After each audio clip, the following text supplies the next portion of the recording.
Present AP రాజకీయాలు చూస్తూ ఉంటే మెయిన్లీ ఇటు పవన్ కళ్యాణ్కి వర్మకి వాళ్ళిద్దరి మధ్యలో బాండింగ్ ఎంత బాగుండదని తెలుసు. ఆయన ఏకంగా ఆయన సీట్నే వదిలేసుకొని ఇవ్వడం జరిగింది. కానీ ఇప్పుడు ఆయన కూడా ఒక బిగ్గెస్ట్ షాక్ ఇచ్చారు. అంటే ఏంటది అంటే ఇప్పుడు వాళ్ళిద్దరి మధ్య ఎంత బాండింగ్ ఉన్నప్పటికీ పార్టీల పరంగా వస్తే సొంత అన్నదమ్ములు కూడా విడిపోతారు ఖచ్చితంగా. అది ఒక ఇంట్లో వాళ్ళు ఒక తల్లికి పుట్టినప్పటికీ నువ్వు ఒక పార్టీ నువ్వు పార్టీ అన్నప్పుడు ఖచ్చితంగా ఎలక్షన్ల విషయానికి వచ్చేసరికి పార్టీ విషయానికి వచ్చేసరికి వాళ్ళు విడిపోవడం ఖాయం.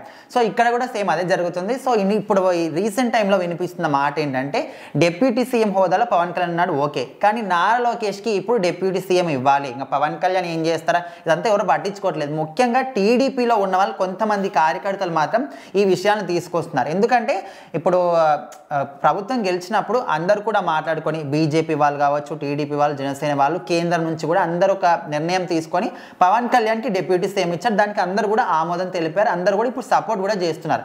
సో ఇప్పుడు ఏమవుతుందంటే మరి వాళ్ళు ఎవరైనా కొంతమంది వాళ్ళని వెనకాల నుంచి తోస్తున్నారా లేకపోతే వాళ్ళకి ఏమో వాళ్ళంతటి వాళ్ళే అంటున్నారా ఇంత కూడా పక్కన పెడితే నారా లోకేష్ ఎప్పటి నుంచో కూడా పార్టీలో ఉన్నాడు. ఆయన టీడీపీ పార్టీకి ఎన్నో సేవలు చేశారు. వాళ్ళ నాన్నగారు చంద్రబాబు నాయుడు జైల్లో ఉన్నప్పుడు కావచ్చు, లేకపోతే ప్రతిపక్షంలో ఉన్న అధికారంలో ఉన్న ఎప్పుడు కూడా పార్టీ వెన్నంటే ఉండి పాదయాత్రలు కావచ్చు, ప్రతి ఒక్క దాంట్లో కూడా ఎంతో కష్టపడ్డాడు. సో అలాంటి వ్యక్తికి మనం పార్టీలో కూడా ఒక మంచి స్థానాన్ని ఇవ్వాలనే విధంగా వాళ్ళు కూడా అనుకుంటున్నారు. వాళ్ళు అనుకునే దాంట్లో కూడా తప్పు లేదు.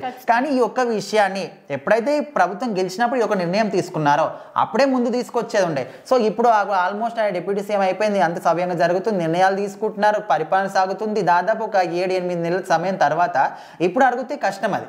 సో ఇప్పుడు ఒక నిర్ణయం తీసుకొని అన్ని పాస్ చేసిన తర్వాత వెంటనే వచ్చి మాకు ఈయనొద్దు ఆయన కావాలంటే ఇదేమి తోలుబొమ్మలాట. వీళ్ళిద్దరి మధ్యలో మీరు అన్నట్టు తోలుబొమ్మలాటలానే ఉంది. ఎందుకంటే వాళ్ళు ఏం కొట్టుకోవట్లేదు, వెనకాల నుంచి ఆడిస్తున్నారు వాళ్ళు. నువ్వు ఇలా చెప్పు ఇలా మాట్లాడు అన్నట్టు.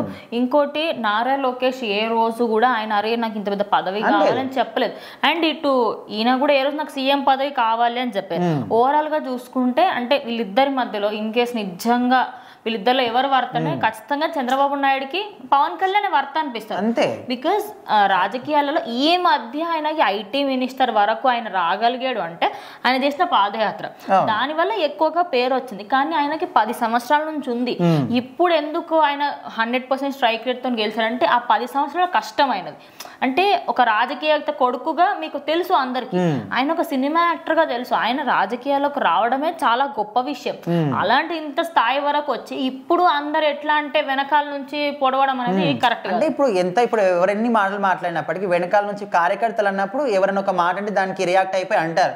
కానీ వర్మ అట్లా కాదు కదా, ఎప్పటి నుంచో కొన్న వ్యక్తి, ఇంత మంచి ఒక అనుభవం ఉన్న వ్యక్తి, జనసేనకు సపోర్ట్. సో అలాంటి ఒక వ్యక్తి, మంచి పేరున్న వ్యక్తి కూడా మీరు కూడా ఈ విధంగా మాట్లాడడం కరెక్ట్ కాదు. సో ఇప్పుడు ఆయన కూడా అంటున్నాడు మాకు నారా లోకేష్ డిప్యూటీ సీఎం అనే విధంగా కూడా చెప్తున్నాడంట. సో ఆ విషయం గురించి మాట్లాడుకుంటున్నారు. సో మరి ఇప్పుడు రాష్ట్రాల్లో ఎలాంటి పరిణామాలు చోటు చేసుకుంటాయి, నిజంగానే పవన్ కళ్యాణ్ తీసేసి మరి నారా లోకేష్కి ఇస్తారా, మరి పవన్ కళ్యాణ్ పరిస్థితి ఏంటి, సో మరి నారా లోకేష్ని ఎవరి స్థానంలో వాళ్ళు ఉంచుతారా, సో చూద్దాం ఏం జరుగుతుంది.